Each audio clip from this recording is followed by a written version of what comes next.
Et salut YouTube. Et bonjour. Bonjour.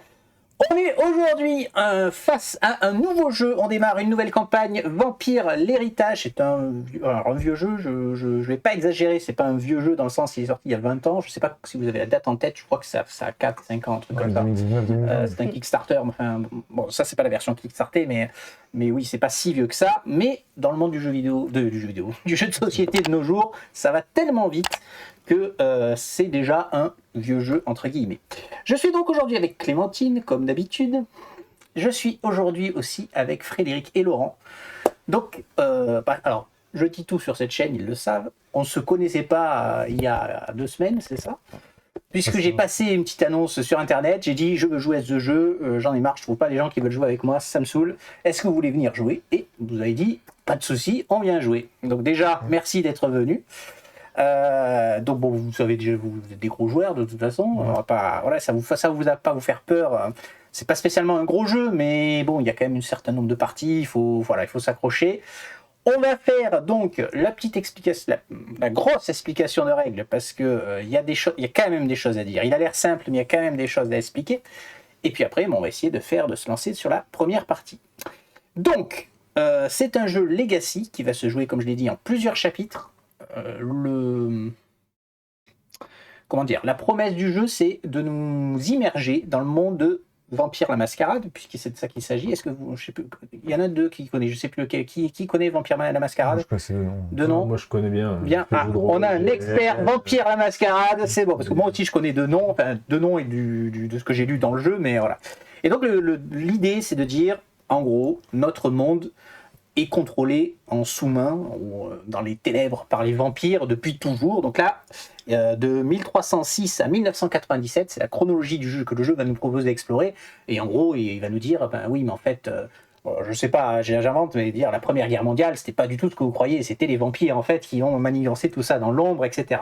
Et donc, au fur et à mesure, on va avancer. Il va y avoir donc un petit aspect narratif dans ce sens-là, où on va nous donner des clés au fur et à mesure des chapitres qu'on va jouer.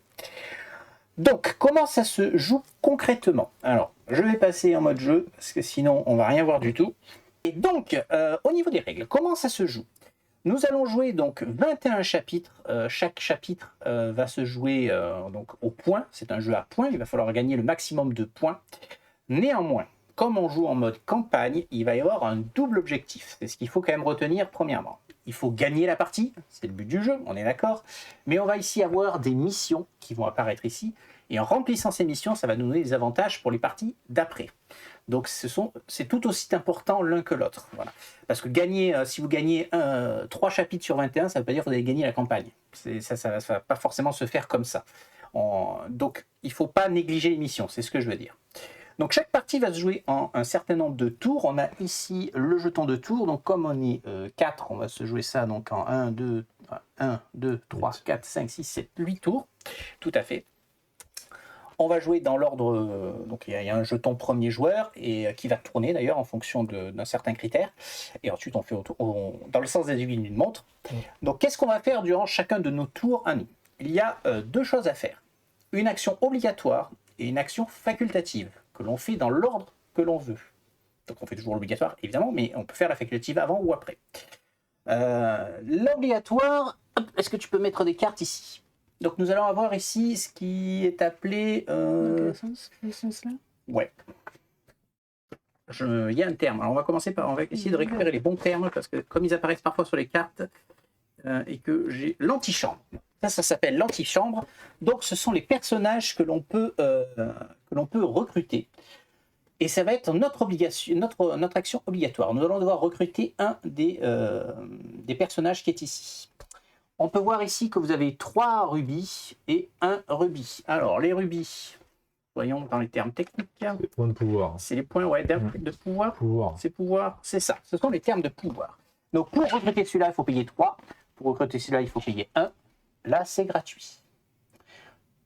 La seule exception à ça, c'est pas le cas pour l'instant, mais plus tard, certains personnages pourront être d'un certain clan, puisqu'il y a 7 clans dans le jeu. Et si vous jouez ce clan-là, vous pouvez recruter gratuitement le vampire qui est de votre clan, même s'il est là ou il est là. Bon, ça ne sera pas le cas de la première partie, donc on ne va pas en parler. Enfin, c'est pas besoin de le retenir pour l'instant. Donc vous allez recruter votre premier vampire. Vous allez le prendre. Alors moi je m'étais fait une petite présentation, mais je vais la défaire, c'est pas grave. Au départ du jeu, vous aurez ce qu'on appelle un chef de clan qui sera en haut. Ça ne ressemble pas à ça parce que là j'ai pris une des cartes qui est là, mais peu importe, on le retient, c'est le chef de clan. Vous allez prendre le vampire que vous avez recruté et vous allez le mettre dessous. Vous allez former une espèce de pyramide. Quand vous allez recruter, vous allez activer le personnage que vous avez recruté. Activer, ça veut dire quoi? Nous avons 3 plateaux de jeu. 1, 2 et 3. On va les détailler après.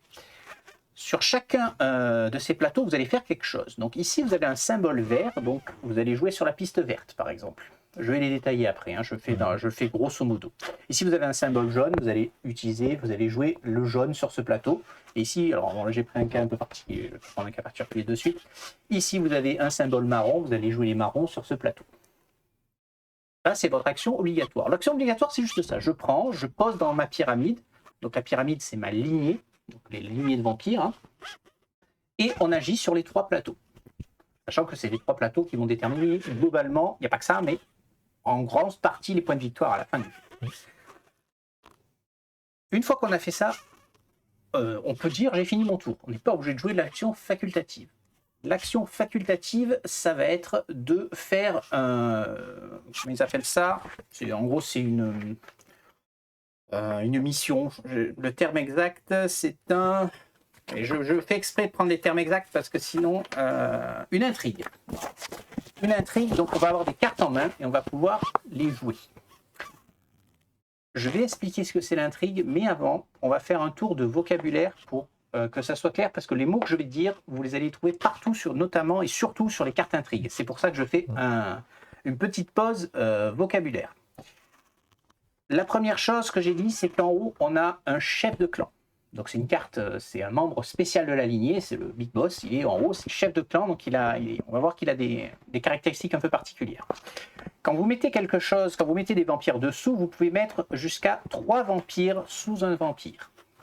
Vous allez faire ce que j'ai dit tout à l'heure, vous allez faire une pyramide, voilà, qui pourrait ressembler à ça en fin de partie, par exemple. Quand un vampire a un autre vampire, on dit que c'est un sire, au sens seigneur. En dessous de lui, c'est son enfant, pour si vous voulez le retenir, voilà. Donc un sire a un ou plusieurs enfants. Un enfant n'a qu'un seul sire. Là, c'est OK? En termes de vocabulaire. Alors, je vais prendre d'ailleurs la page de vocabulaire pour en oublier. Il y a un nom pour appeler les sires, enfin les vampires qui n'ont pas encore de... Ils n'auraient pas de... Voilà, comme ça. Lui, il n'a pas d'enfant, on appelle ça un novice. Voilà. Je ne sais pas si... Moi, pour l'instant, dans les cartes que j'ai pas vu ce terme apparaître, mais bon, il vaut mieux le savoir. Le chef de clan qui est tout en haut, il a 2 caractéristiques principales. On va pas pouvoir... où sont les pions? C'est vous qui avez les pions, je crois. Sortez. Non, c'est pas cela. C'est cela que je cherche. Voilà. Vous allez avoir 2 statuts sur vos vampires. Le premier, c'est épuisé. C'est un rapport avec les intrigues. On va le voir tout à l'heure. Donc, ce symbole-là, ça veut dire que le vampire est épuisé. Plus important, on a ce symbole-là. Ce symbole-là, ça veut dire qu'il est le terme exact, c'est torpeur. Parce que dans Vampire la Mascarade, les vampires ne meurent pas vraiment quand il faut les découper en morceaux pour qu'ils meurent vraiment comme il faut. Sinon, quand ils sont blessés, ils sont en torpeur, le temps de se régénérer. Alors, le jeton torpeur est important. Pourquoi? Il faut bien comprendre qu'un vampire qui est en torpeur est hors jeu, complètement. C'est-à-dire que la carte est toujours là, très bien. Mais on ne peut rien lui faire, on ne peut pas lui faire de pouvoir dessus, il ne peut pas participer à des intrigues, s'il a des jetons dessus, ils s'en vont pas, il reste, on peut rien faire sur ce vampire, et à la fin, il ne compte pas dans le décompte des victoires. Si vous aviez des jetons victoire dessus, c'est perdu, Macachoualo. Voilà. Mais il reste dans la liste des cartes, puisqu'on peut enlever la torpeur avec certaines cartes. Voilà. Donc, j'en reviens à notre chef de clan. Un chef de clan ne peut jamais être en torpeur. Si une carte dit que ton chef de clan passe en torpeur, tu dois sacrifier un de ses enfants. Si ces 3 enfants sont déjà en torpeur, il ne se passe rien. De manière générale, c'est ce qu'ils appellent le sacrifice. Je vérifie pour ne pas dire de bêtises. Si un vampire de votre lignage doit être placé en torpeur, n'importe lequel, vous pouvez sacrifier un de ses enfants pour placer le torpeur à la place. Donc si lui, il devait être en torpeur, je peux dire, non, ça ne m'arrange pas trop, je vais plutôt sacrifier un de ses enfants. D'accord? Donc ça, c'est un choix qu'on fait. Concernant le chef de clan, c'est pas un choix. Il peut jamais être un torpeur. Il faut forcément sacrifier un de ses infos. Donc, on a deux types de jetons. On l'a dit tout à l'heure, nous allons avoir les jetons rouges, qui sont donc les jetons de pouvoir, ceux qui servent notamment à payer ici. Chaque jeton de pouvoir dans votre lignage à la fin de partie vaut 1 point de victoire. Donc, si jamais vous avez fait un truc comme ça, là, vous vous êtes gavé, vous avez fait regardez, moi j'ai 3 points de victoire et que moi je fais eh ben non. Voilà, ça, c'est 0 à la fin de la partie. Il y a l'inverse. Il y a les jetons d'infamie. Ce sont les jetons jaunes. Les jetons jaunes, c'est exactement l'inverse. C'est moins 1 point de victoire à la fin de la partie. Et donc là, ça peut être intéressant de dire lui, il ne m'arrange pas trop. Je le mets moi-même en torpeur. Comme ça, il ne me fait pas moins 3 points de victoire à la fin de la partie. OK pour ça? Donc l'antichambre, on l'a dit, c'est ça. Le cire, j'en ai parlé. Le lignage, donc c'est tous vos vampires qui sont devant vous. On va avoir des jetons de faveur. Au début, je crois qu'on en a 2. Alors c'est ceux-là. Ça dépend le clan que vous choisissez. C'est pour ça que je ne les ai pas sortis pour l'instant. Ça dépendra les clans que vous choisissez. Mais bon, j'en montre 2. Ça doit être c'est ceux-là. Voilà. Donc c'est des pions comme ça. Voilà. Vous en avez 2, ils vont être placés au départ, je crois qu'ils sont placés sur le chef de clan, mais ils vont pouvoir aller un peu partout. Et je vais expliquer pourquoi ils vont aller un peu partout. Je pose ça, on en a fini avec le vocabulaire. Est-ce que on est bon pour l'instant? S'il y a des questions, allez-y Franco. Il n'y a pas une histoire de coterie dans le vocabulaire? J'y viens parce que ce sont les intrigues qui vont jouer les coteries. Vous savez quoi? Je vais en profiter pour mettre en plein écran, ça sera mieux pour le retour quand même. Voilà, il verra mieux. Donc, quand vous allez jouer des... je vais utiliser celle-là. Vous allez donc... On en revient à notre action facultative que l'on peut faire, je rappelle, avant l'action obligatoire ou après l'action obligatoire, c'est lancer une intrigue. Je donne un exemple d'intrigue, c'est par exemple laisser libre cours à la bête. Comment on lance une intrigue? On va devoir créer ce qu'on appelle une coterie. Alors, une coterie, c'est juste une escouade. Faut le voir comme ça. C'est un groupe de vampires qui va partir en mission. On va devoir choisir un chef de coterie et un ou plusieurs de ses enfants. La limitation étant que votre groupe, votre coterie, va devoir correspondre aux archétypes qui sont ici. Il y a 4 ou 5 archétypes dans le jeu. Non, il y en a 4, je crois. Il y a les financiers, il y a les savants, on va les appeler comme ça, les espions et les guerriers. Voilà, il y en a 4. Donc, vous allez devoir choisir un chef de coterie et un de ses enfants qui correspond. Donc là, par exemple, j'aurais besoin d'un financier et d'un savant. Eh bien, ça tombe bien. Voilà, par exemple typique, ça va marcher. Je vais donc épuiser le chef de coterie et pouvoir lancer ma carte. Je fais mon action. J'ai une question. Oui. Tu as dit on peut utiliser le chef et son enfant. Oui. On peut pas utiliser le chef et un autre enfant. Non, c'est en ligne directe. En ligne directe, c'est ça. Et bien sûr, un chef de coterie ne peut pas être un vampire qui a déjà été épuisé. C'est là que le terme épuisé est important. C'est-à-dire que si je veux rejouer une autre carte, ou rejouer celle-là par exemple, je ne pourrais plus choisir celle-là puisqu'il est épuisé, sauf si je le désépuise via une carte. Le chef de coterie, c'est forcément le chef le plus haut dans la lignée? Non, j'aurais pu dire... exactement, ça marchait aussi, puisqu'une plume, D'accord, ça marchait très bien. Il faudrait que j'ai un cas qui ne marche pas. Est-ce que là j'ai un... Voilà, très bien. Celui-là, c'est un cas qui ne marche pas, oui, puisque je n'ai pas de guerrier. Donc là, il me faut un seigneur, enfin un pirate de guerre et un pirate marchand. Je n'ai pas de pirate de guerre, donc de toute façon, ça ne peut pas marcher. En revanche, ce que j'ai, c'est une faveur de clan. Je vais pouvoir dire, oui, j'épuise, lui, c'est le chef de la coterie, et je vais aller mettre ma faveur sur un de vos vampires guerriers, celui que je veux.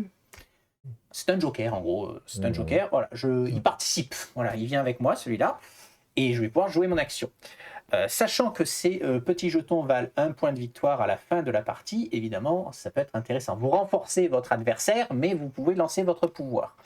Sachant que vous pouvez jouer tous vos pions comme ça, y compris ceux que les autres vous ont donnés, pour vous-même faire des bonus, ou je crois que peut-être des fois c'est utilisé dans les cartes aussi. Voilà. Tu es plus que le chef. Et tu es plus que le chef, bien sûr. Oui, parce que sinon vous pourrez rapidement plus faire grand-chose. Voilà concernant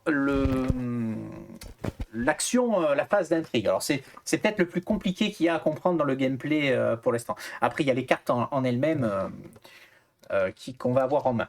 Sachant que les cartes intrigues, vous en avez 3, ces 3-là, qui font exactement la même chose, qui agissent sur chacun des plateaux. C'est la même chose, mais qui jouent sur un des plateaux. En gros, vous allez gagner un d'infamie. Donc, dans le cas de figure, c'est le chef de coterie qui va gagner un d'infamie. Et activer tous les membres de la coterie dans le conflit. Donc, quand vous allez réactiver les membres, donc vous allez refaire leur symbole. Voilà. Tu réactives les symboles, Voilà. ok. Donc imaginons que là, mon intérêt, ça soit d'avancer sur la piste verte 3 fois, ben, je vais essayer de faire une coterie avec plein de symboles verts et je fais ah tiens, lui et lui, tiens, j'avance X fois. Ouais, ouais. C'est l'intérêt. Et donc ça, ces cartes-là, donc ce que j'étais en train de dire, c'est que ces cartes-là restent en jeu.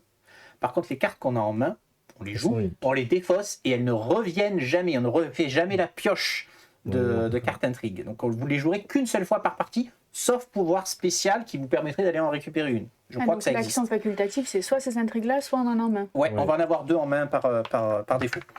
Là, on active que 2 vampires, puisqu'il y a 2 symboles. Alors là, ta coterie doit avoir ces 2 symboles. Mais on peut en mettre plus, c'est ça? Non, pas d'autres symboles. Ouais, non, mais est-ce qu'on peut avoir plusieurs vampires avec ce symbole? Non, c'est 2. D'accord, Ouais, c'est 2 vampires. parce que tu as des cartes où il y avait un symbole, d'autres où il y en a 3. Ouais.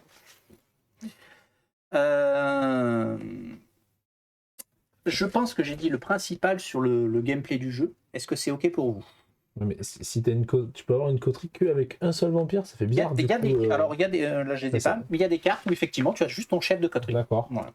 C'est les cartes les plus simples à jouer en fait, Oui, parce que forcément, faut bien comprendre que là, je suis plus sur une fin de partie, on va dire. Au début, on n'aura qu'on aura forcément que 1 et 1. On n'aura que 2 vampires, donc au bout d'un moment, c'est compliqué de jouer des cartes. Comme l'action de recrutement elle est obligatoire, tu sais que tu en auras 8 des cartes. Oui. Donc, Sauf cas particulier, oui, mais sinon 8. Mais bon, en gros, c'est 8. Quoi. Ouais, priori, c'est c'est huit. l'idée. C'était l'idée. J'ai parlé de ça. Donc, nous allons maintenant parler du principal du jeu. D'un point important, ce sont nos 3 plateaux de jeu. Sachant que nos plateaux de jeu vont évoluer durant la campagne, on ne jouera pas toujours sur ces 3-là. On va faire, je crois, 3 parties, 3 chapitres sur ceux-là. Et ensuite, il y en a un qui change, ça permute. Il y en a toujours un qui s'en va et un nouveau qui arrive à chaque fois. Donc, je vais les faire dans l'ordre. Le premier plateau s'appelle des hauts et des bas clans. Il y a un petit côté RP, je vous le donne pour que vous compreniez mieux ce qui se passe. Depuis des siècles, les descendants, donc les descendants, ce sont les vampires qui descendent du grand patron. Voilà. Tu m'arrêtes si je dis des grosses conneries sur le lore. L'origine des vampires, voilà. C'est un peu flou. Ça commence avec Cain et après on sait pas trop.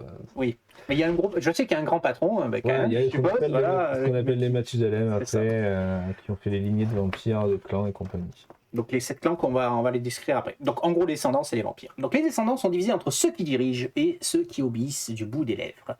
Mais les bas clans sentent monter leur désir de vengeance tandis que les hauts clans deviennent de plus en plus tyranniques. De quel côté serez-vous? Donc en gros c'est la lutte des classes, ni plus ni moins. Voilà, c'est Marx revisité version vampire. Donc on a ceux qui obéissent et puis ceux qui l'aristocratie, on va dire ça comme ça. Donc la mise en place, on met juste un marqueur ici. L'activation. Donc, l'activation, c'est quand on recrute un vampire. Comme je l'ai dit tout à l'heure, vous allez avoir des vampires verts et des vampires rouges.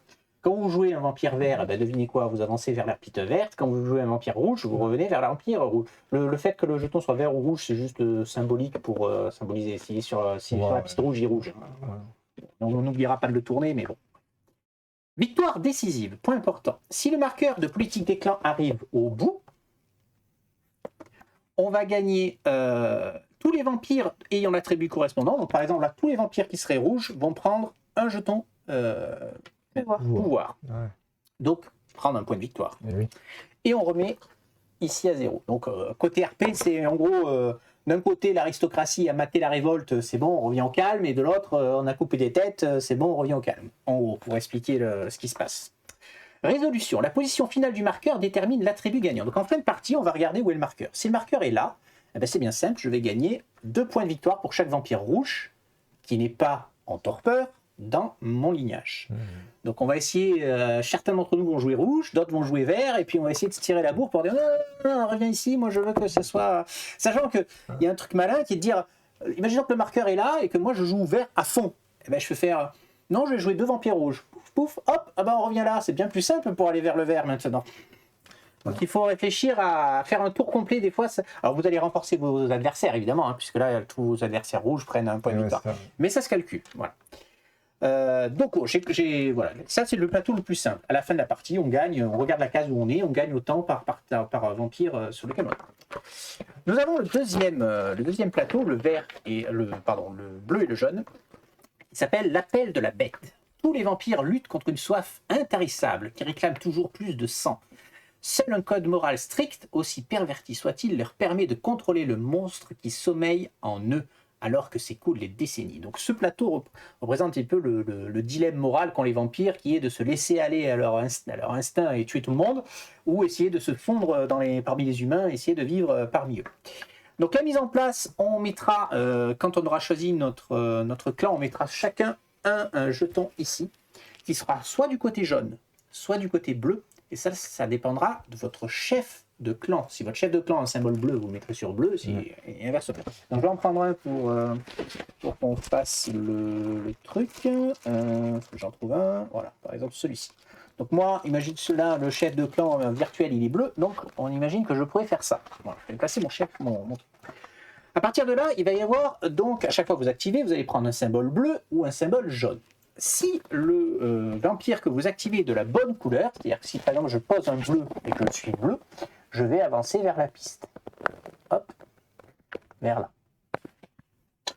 Si le symbole était pas bon, donc si par exemple maintenant je mets un jaune, la première chose que je vais faire, c'est retourner mon jeton et le faire reculer. Ok, jusque-là c'est bon? Important, à la fin du tour, quand on a tous joué, celui qui est le plus avancé sur cette piste devient le premier joueur. À la fin de la partie, c'est pas compliqué, chacun regarde où est son pion et il gagne autant de points de victoire qui est écrit. Donc 6 points de victoire, moins 8 points de victoire. Donc on peut en perdre. Et s'il arrive au bout, il revient au milieu aussi? S'il arrive au bout, il ne se passe rien. Très bien. Ouais, c'est ça. Il n'y a pas une histoire où on gagne des cartes grâce à ça là-bas? Tout à fait. La seule façon de piocher une carte d'intrigue, c'est de retourner, de faire ce système de mettre la mauvaise couleur et de retourner son pion. Ouais, c'est ça. C'est comme ça. C'est la seule façon de base, on va dire, de gagner une nouvelle carte intrigue. De son paquet perso. De son paquet personnel, bien sûr. Donc chaque paquet représente un clan avec un petit peu un gameplay spécifique qu'on va détailler. Voilà pour cette... donc, à retenir, donc effectivement ça permet de piocher et celui qui est premier sur cette piste-là devient premier joueur au tour d'après. Et après, pour le décompte des points, c'est pas compliqué. Le dernier qui est peut-être le plus compliqué à piger. La guerre des princes. L'Europe est déchirée par les luttes de pouvoir alors que les cours rivales s'affrontent. Alors les cours vampires, hein, évidemment, on ne parle pas de Louis XIV et autres. Pour contrôler le continent, l'aristocratie vampirique s'échange des domaines et des terrains de chasse dans une atmosphère de débauche. Mais une faction finira bien par prendre le dessus et se souviendra bien de qui l'a soutenu. Donc de la même manière, toujours pareil, quand vous allez jouer un vampire, vous allez jouer, donc vous allez avoir un troisième symbole qui va être marron, blanc, noir ou bleu. Ou éventuellement, j'en ai pas là, j'en avais un qui est multicolore, on va en parler après. Donc quand vous activez, comment ça se passe? Si vous activez par exemple un marron, vous allez prendre un ancre marron qui est ici, un petit jeton, et vous avez le droit de le placer dans un lieu relié, hein, il y a le petit trait, hein, relié vide, ou qui contient déjà un ancre de la même couleur. D'accord? À la fin de la partie, donc on va faire un truc comme ça. Regardez. Hop, voilà, à la fin de la partie, imaginons qu'on soit, qu'on soit comme ça, parfait. À la fin de la partie, on va compter quelle couleur a le plus de cases, contrôle le plus de zones. Donc le blanc contrôle 2 zones, le bleu contrôle 1 zone, le marron contrôle 3 zones, le noir 3 zones. Donc le noir et le marron sont à égalité, sauf que la case qui est au milieu, qui est un petit peu plus noire, compte pour 2. Donc dans ce cas de figure, ce seraient les noirs qui ont gagné. Donc c'est pas compliqué, vous allez gagner 2 points de victoire par vampire ayant le symbole noir dans votre lignage. Ok? Sachant que les vampires multicolores comme celui-ci, je crois à chaque fois. Alors, les symboles multicolores, déjà vous pouvez jouer l'encre de votre choix, et à la fin de la partie, ils comptent pour 1 point de victoire chacun. Donc, il n'y en a pas tellement dans le paquet, mais ils rapportent quand même un petit peu. Donc les encres ne peuvent jamais revenir dans la banque, on va dire comme ça. Donc il y a un truc, là je vais insister parce que nous dans nos premières parties on s'est pris la tête, pigez pas le truc. Très rapidement on va arriver à cette situation là en fait. Mais après, comme tu en les quelques bouges, tours de tu peux jeu. faire reculer. Et c'est ça. Et là, on se dit, mais putain, je peux pas jouer en fait. Ouais. Le seul truc que je peux faire, c'est ça, c'est débile. Moi, je veux la case qui est là. Comment je fais? Eh ben, si je joue marron, moi, mon truc à moi, c'est jouer marron. Je veux faire les marrons. Ben, je vais jouer noir. Parce que je vais faire ça. Eh oui. Faut bien penser qu'on peut prendre les angles des autres et les ramener Et tu peux en les arrière. emmener. Et de Voilà. toute façon, Et ça, on n'avait pas compris notre première On partie. a noir. galéré la c'est pour ça première qu'il faut que tu joues noir. Et parfois, pour pouvoir jouer marron, il faut d'abord jouer noir. Il faut devoir jouer noir pour Voilà. reculer le truc. Oui, bah oui. C'est ça. Ou prendre la tangente. Ah ouais, lui, Par contre, tu il joue peux à fond jouer du marron. coup à 2 cases. C'est à partir du moment où tu as conquis ce territoire-là avec le marron, Non. celui-là, tu peux Non, le non, non, rectifier. non. Il faut d'abord qu'il y en ait deux là. Voilà, c'est ça. Et une fois que tu en as Alors, deux là, tu peux pourrais mettre très là. bien, si tu remets le là, tu pourrais très bien ici dire ça. Oui. Tu as le droit de faire ça. Tu as le droit de laisser une Tu case peux abandonner un terrain. parce que là, la case, elle n'est pas accessible par les Ouais, blancs, tu par peux exemple. l'abandonner, tu peux abandonner, ouais. d'accord. Mais par contre, à la fin de la partie, attention, tu as perdu une case. Ouais, C'est-à-dire que là, oui, tu n'as plus que Non, non, 3 mais cases. Au bien final. sûr. Oui, mais bon, après. C'est là qu'on.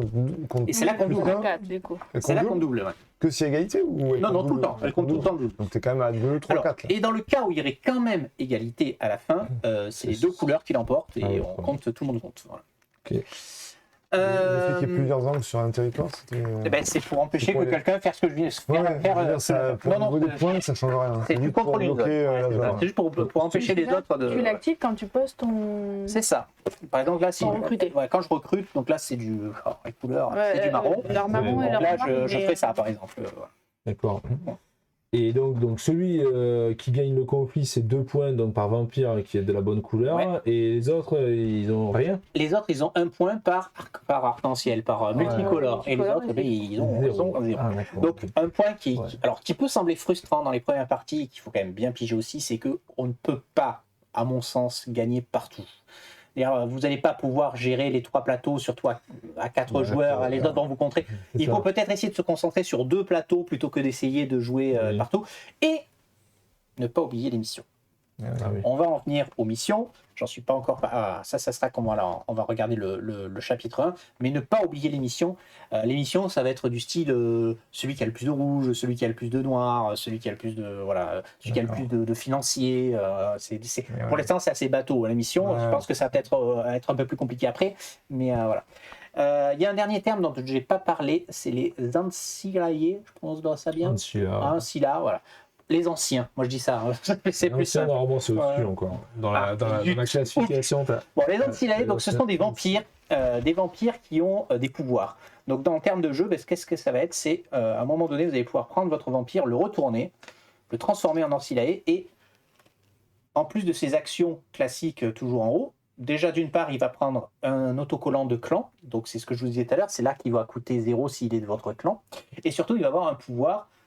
La lumière, voilà. Donc lui, par exemple, il a bouc émissaire, placez tous les jetons infamie de votre lignage sur le paria. Donc c'est lui qui récupère tous les jetons Ah oui. infamie, et vous n'avez plus qu'à le sacrifier avec une de vos cartes pour le... Voilà, c'est ça. Sachant que les pouvoirs sont obligatoires. Vous les faites, parce qu'il y a 3 cases, hein, donc ils vont pouvoir en gagner d'autres, vous les faites de haut en bas, ils sont obligatoires. Quand vous jouez, comme d'ailleurs l'activation, je ne l'ai pas précisé, mais l'activation est évidemment obligatoire. Hein, vous ne pouvez pas dire non, je fais juste ce plateau-là. Non, Oui. non, vous faites les 3 plateaux et les 3 pouvoirs dans l'ordre où ils apparaissent. Ok, ben, je pense qu'on a fait le tour des règles. Est-ce que tout ça vous semble clair? Bon, là, ça va. Ouais, on démarre avec un Ancilla ou pas du On tout démarre, alors oui, on va le voir, on démarre avec un ancien. Et est-ce qu'on garde le clan, le même Non. clan tout au long de la C'est campagne ce qui est rigolo, c'est que ne vous dites pas je vais jouer un ouais. clan pendant toute la campagne, on va changer de clan à chaque partie, ou plus précisément, c'est celui qui a perdu la partie qui va choisir son clan le premier à la partie suivante. D'accord. Et il y a aussi un autre système qui est là-bas, le système des obligations. Celui qui a gagné la partie va prendre une obligation qui va le pénaliser dans la partie d'après. Ça, je suppose que c'est fait pour équilibrer un petit peu le tout. Parce qu'évidemment, s'il y a un clan qui est vachement boosté, parce qu'on pourra acheter des cartes, on va pouvoir mettre des ancillae du coup, dans les clans, etc. S'il y a un clan qui devient ultra pété et que tout le monde joue, enfin, que c'est le même joueur qui joue, ben, la partie est terminée. Donc effectivement, vous allez renforcer votre clan à l'instant T, mais il ne faut pas oublier que c'est peut-être votre adversaire direct qui va le jouer, qui va le jouer la partie d'après. C'est ça qui peut perturber un peu. Se dire, Donc, eh ben, c'est une très bonne transition. Nous allons en venir l'équilibrage, c'est au clan. Je vais vous expliquer globalement comment il fonctionne. Comme ça, vous pourrez faire votre choix éventuellement. Donc, les clans, il y en a 2, 4, 6, 8, il y en a 9. Il y en a 7, il y en a 9. il y en a 1, 2, 3. Il y en a 3 qui sont en complexité basse, facile à jouer. On va dire ça comme ça. Il y en a 2, 3, 4 en moyen. Et il y en a 2 en dur. Donc je vais vous les faire dans. Alors, ils ne sont pas dans l'ordre, mais moi je vais vous les faire du plus facile au plus dur. Sachant que je vous conseille d'éviter, c'est vous qui allez choisir, mais je vous conseille d'éviter les plus durs à la première partie quand même. Donc, en bas, nous avons les Bruja. On prononce bien. Les aficionados diraient plutôt bruja. Bruja. Ouais, bruja. côté espagnol, le J devient. À la colère facile et toujours au sang chaud, les Bruja, donc, sont aussi souvent des activistes et des philosophes idéalistes que des rebelles impossibles à contrôler. Leur dévouement total à une cause et leur fureur débridée face aux injustices perçues font qu'il vaut mieux ne pas les contrarier. Alors, eux, ils vont avoir donc une mécanique de jeu qui consiste à désigner un ennemi. Donc, vous allez le voir sur les cartes, apparaître sur les cartes, ça va être désigner un ennemi. Donc, vous allez prendre votre carte désigner un ennemi, vous allez la mettre sous un vampire adverse. Et du coup, ça va vous permettre d'attaquer plus facilement cet ennemi. C'est pour ça qu'ils disent qu'il est mieux à 2 joueurs. Pourquoi ? Parce que ça vous permet de mettre toute votre puissance sur une seule personne. C'est plus efficace que le mettre. Ça ne veut pas dire qu'on ne peut pas le jouer à 4 joueurs. Vous pouvez très bien être à 4 joueurs et vous dire je vais te faire ta partie, t'es trop devant, je vais te créer de la carte. Donc, ils ont c'est vraiment une mécanique des plus simples. Tu vas désigner des ennemis chez les autres et ça va te permettre peut-être, je suppose, de les mettre en torpeur, de l'infamie, voilà. C'est leur mécanique. Les ennemis en torpeur suivent toutes les règles normales et ne peuvent donc pas être ciblés par cet effet de carte. Donc tu ne peux pas désigner un ennemi, ce vampire qui est en torpeur déjà. Voilà. Ok, donc ça c'est un des plus simples. Ensuite, en bas, nous avons les Lasombra. Donc le clan Lasombra croit fermement à la loi du plus fort, surtout si ses membres sont en haut de la pyramide. Ces prédateurs élégants et cruels ne se réfléchissent sur aucune surface, miroir, plan d'eau. Un peu l'aristocratie, je crois, non ? C'est un peu les bourges, on va dire ça comme ça. C'est pas les seuls, mais Ouais. ça en fait partie. Alors eux, leur gameplay, c'est l'obéissance. Donc, pour un effet maximal, les Lasombra doivent faire ils vont faire des offres, en fait. Ils vont faire des offres aux autres joueurs. Donc, chaque adversaire peut donner une faveur de clan au chef de coterie. Donc, c'est une carte que vous allez activer. Vous allez dire, bon, c'est mon chef de coterie, c'est lui.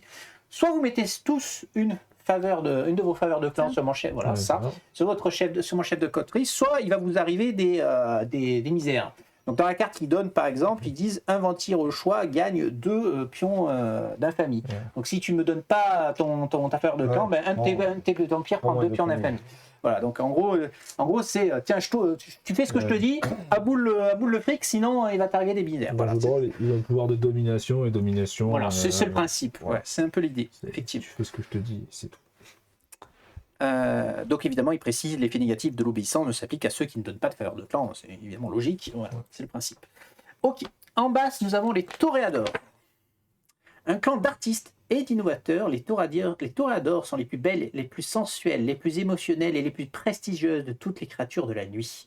On leur doit toutes les légendes de vampires séduisant leur proie grâce à leur sensualité. Voilà, donc c'est Brad Pitt et comment il s'appelle ? C'était qui ? C'était Tom Cruise qui jouait dans ce très très bon film. Donc eux, leur gameplay, leur pouvoir, c'est l'invitation. Donc choisissez n'importe quel, donc c'est une carte, pareil, vous allez jouer, il y a écrit invitation, c'est un mot-clé sur la carte. Choisissez n'importe quel adversaire, il peut également choisir de bénéficier de l'effet. Dans ce cas, votre chef de coterie gagne 2 pions puissance. Donc en gros, tu vas dire, regarde, moi je fais un super pouvoir, il est sympa. Tu peux faire le même si tu veux, mais tu me files. Enfin, c'est pas que tu me files, je prends 2 de la réserve et je le mets sur mes.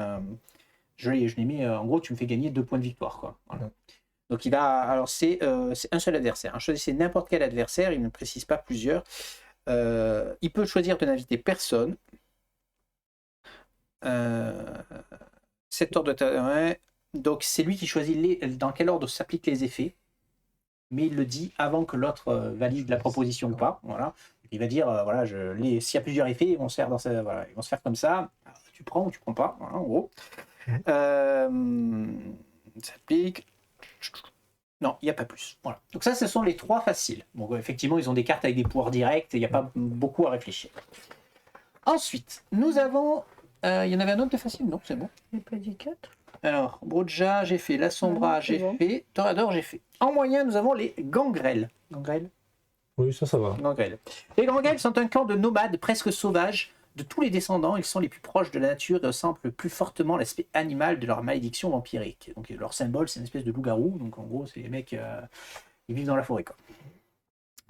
Et donc justement, leur gameplay, c'est la meute. Donc ils ont un mot-clé qui s'appelle la meute. Tous les vampires de votre lignage qui ont le même attribut de direction, donc noir, marron, bleu ou blanc, donc c'est le sud, le nord, l'est et l'ouest, grosso modo, vont activer cet effet. Donc par exemple, il donne un exemple là sur la carte, ça va être voler autant de jetons puissance qu'il y a de membres dans la meute, gagner un pion d'infamie. Donc en gros, si tu prends une coterie... Ah tiens, tu vois, je t'ai dit bêtise. Tout à l'heure, non, ils ont activé celui-là. Oui, donc la meute, c'est sur l'ensemble de votre lignage. Donc, La coterie, tu veux dire? non, la coterie, tu vas mettre ton pion épuisé comme ça. Okay. Tu vas dire, je choisis l'attribut. Alors, qu'est-ce que j'ai le plus, moi, là c'est un peu... L'attribut noir. Ah oui, noir. La direction, pardon, noire. Donc, j'ai 3 vampires noirs dans tout mon lignage. Donc, je vais voler, puisque là, il s'agit, dans cet exemple, de voler autant de 3 pions comme ça chez un adversaire, quoi. Donc le principe de meute, c'est je choisis une des 4 directions et j'applique l'effet de carte avec le nombre de vampires que j'ai de cette direction. C'est le principe de la meute. En gros, quand tu joues Gangrel, le but du jeu, c'est d'avoir le même symbole de direction pour avoir une meute de plus en plus grosse, quoi. Pour voir la meute du sud, la meute du nord, la meute de l'est, faut le voir comme ça. C'est clair? On rentre dans les moyens, c'est un peu plus, voilà, touchy. Ensuite, les Malkaviennes, c'est comme ça. Les Malkaviennes sont les voyants et les oracles de la descendance. Bien que leur damnation leur permette de voir au-delà des sens et du présent, ils sont fous alliés sans exception. C'est ça, c'est le point de fou. Alors eux, ils peuvent, leur pouvoir, leur gameplay, c'est étreindre le chaos. À chaque fois que je dis le nom du truc, c'est des mots-clés que vous allez avoir sur les cartes, c'est pour ça. Sachant que quand vous allez jouer un clan, je vous donnerai une carte qui récapitule ce que je suis en train de dire, vous l'aurez devant vous si vous avez un doute sur comment ça marche, etc. Donc on va annoncer un attribut. Un attribut, c'est je crois que les attributs, c'est les couleurs. Et je me demande si ça, c'est pas un attribut aussi. Tiens, vérifions si ça, c'est un attribut. Attribut, indication de couleur s'amusant les 3 catégories, inclut également l'archétype. Donc vous allez choisir soit un archétype, soit une des trois couleurs. Et vous allez piocher dans la pioche là-bas, jusqu'à trouver un vampire. C'est le symbole. Qui correspond à ça. Donc par exemple, moi j'aimerais bien avancer sur la piste verte, il n'y a pas de vert là où il ne m'intéresse pas, je vais dire je veux chercher un vert. Voilà. Donc je vais piocher jusqu'à ce que je trouve un vert.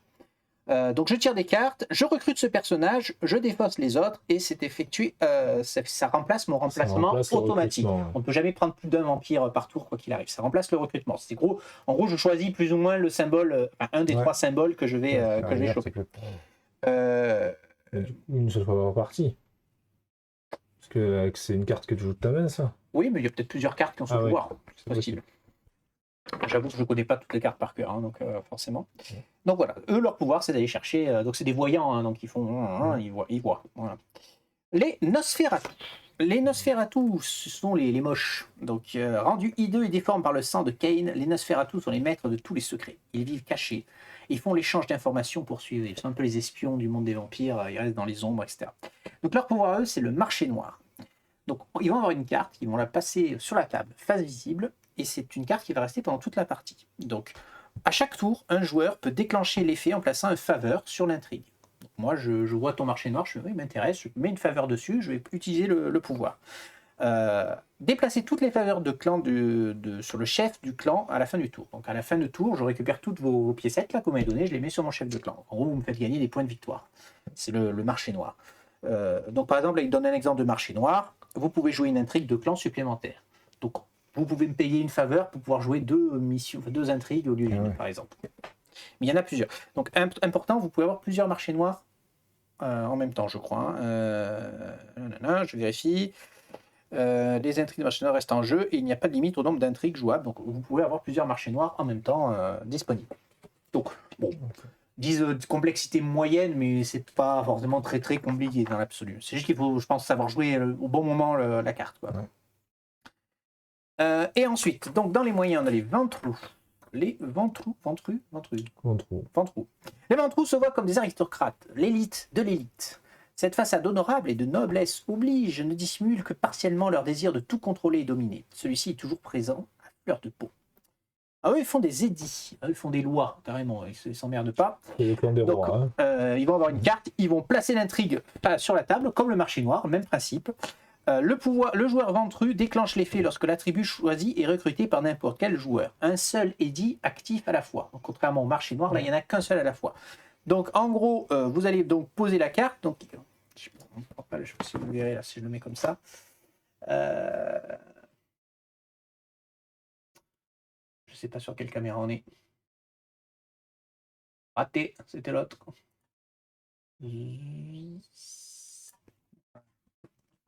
Pas tout cassé. On est où là? On est là, on est là, on est là, on est là, on est là, on est là, on est là, là. Voilà. Donc sur la carte, vous voyez, vous allez avoir, vous pouvez le voir peut-être plus là, vous allez avoir par exemple cette carte-là, vous avez 4 symboles de direction. Donc à chaque fois que quelqu'un va jouer le symbole que vous aurez choisi, donc là ils disent de mettre un petit jeton pour symboliser celui qu'on a choisi, il va s'appliquer l'effet de la carte. Donc la cible, donc celui le vampire qui vient de déclencher, reçoit un d'infamie. Un vampire au choix ayant le même attribut reçoit un infamie. Donc en gros c'est pour, donc là les dit c'est bannissement, donc en gros on dit moi tous ceux qui viennent du nord là je les bannis. Donc à chaque fois que vous jouez un mec du nord, il prend un infamie et un autre mec du nord prend un infamie aussi. Voilà. Donc c'est très puissant les édits, hein. C'est très pénible, mais ça peut être contourné parce que vous choisissez qu'un attribut parmi d'autres. Ok. Et une fois qu'il est joué, l'édit, il reste juste tour là ou toute la partie. Il reste toute la partie, sauf si tu choisis de jouer un autre édit à la du place. coup, ça annule, ouais, d'accord. C'est ça. Ça, c'est C'est vilain, effectivement. On a fini les moyens, donc il reste les deux compliqués. Donc le premier compliqué, c'est les trémères. Donc les trémères sont connus pour être un clan de sorciers et d'intrus fondés par des mages. Donc c'est pas vraiment des vampires, hein, c'est des... Ouais, ils ont volé leur... Ouais, ils ont volé leur immortalité à des vampires. Ils attachent une grande importance à la hiérarchie et au secret, utilisant le sang pour créer de puissants sortilèges et mener à bien leurs sombres desseins. Donc leur pouvoir, c'est l'usurpation. Donc ils vont pouvoir remplacer n'importe quel vampire de leur lignage, y compris ceux en torpeur, par un personnage dans l'antichambre. Déplacer tous les marqueurs hormis torpeur sur le nouveau vampire. Donc par exemple, moi, imaginons que j'ai ça là, vous m'avez embêté, vous m'avez empêché de prendre 3 pions de victoire parce qu'il est en torpeur, je vais dire, non, je fais une usurpation. Je prends lui, hop, hop, je le remplace. Donc lui il dégage, il est hors jeu, et on vire le jeton torpeur. Lors d'une usurpation, déplacer tous les marqueurs hormis torpeur, on l'a dit, l'usurpation ne compte pas comme un recrutement, donc c'est pas le recrutement du tour, hein. Faut y penser. N'activez pas le nouveau personnage et ne déclenchez pas ses compétences. Donc c'est juste un switch, on n'active pas ses pouvoirs ni ses compétences. Et on n'a pas à payer le coût non plus pour faire l'usurpation. Voilà, c'est vraiment un switch. Ouais. Bon. Ils mettent ça en complexe. Je ne sais pas si c'est réellement complexe. Je pense que c'est plutôt complexe dans comment, à quel moment il faut le jouer, comment bien le jouer. Mais le pouvoir en lui-même n'est pas complexe. Par contre, le dernier clan, lui, il est un peu plus compliqué. Et de toute façon, on ne pourra pas le jouer la première partie. Vous allez voir pourquoi. Ce sont les voilà, c'est ça. Déjà, avec ça, ils ont des noms à la con. Donc le clan est composé d'érudits et de sculpteurs de chair ayant renoncé avec joie au déboire de la condition humaine. Leur seul objectif est désormais de transcender les limites de l'état de vampire. Donc, en gros, c'est des mecs, c'est les bouchers du coin. Ils ont un pouvoir, c'est les vicissitudes, c'est-à-dire que tu vois, s'ils veulent mettre une main là, ils peuvent. Ouais. Et ça, elle marche en plus, tu vois. Ça marche. C'est leur pouvoir, leur gameplay, c'est construire une monstruosité. Alors comment ça marche? Vous allez choisir n'importe quel Ancillae. Donc c'est pour ça que je dis qu'on ne peut pas le jouer au début parce qu'on ne va pas en avoir des Ancillae dans l'antichambre. Hein. Ah oui, l'antichambre. Donc ça ne sert à rien de le prendre au début de la partie, ne le prenez pas. C'est plutôt de la pleine campagne, ça je dirais. Et placez-le sous un vampire de votre lignage. Donc pour faire l'exemple, on va transformer celui-ci en Ancillae. Hop. Je le remettrai après. Donc on va le mettre comme ça. Dessous il n'est pas en torpeur, il n'est pas fatigué, hop, on le met comme ça.